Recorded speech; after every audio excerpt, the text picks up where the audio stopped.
Creating a navigation bar in Looker Studio is a pretty simple thing to do now. I will be telling you how you guys can use it. So for that, the process is very simple and easy. Make sure you like the video, subscribe to the channel, and hit the bell icon so you won't miss any future update.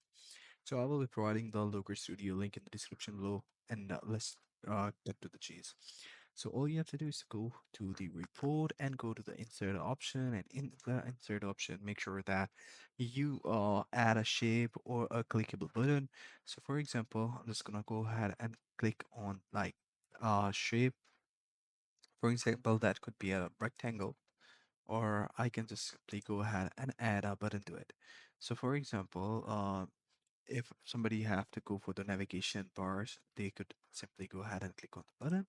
And in the button, all I have to do is to embed a link. So all I have to do is to add a link to it. And for example, the first, previous, next, last, or that could be any sort of untitled page.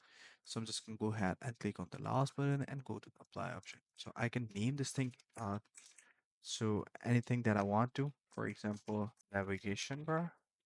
And by doing so, I will be able to simply, when I click on it, it will take me right to the bottom of the page. So this is how you guys can create a navigation bar for it, but make sure that your report should have multiple pages in order for it to work.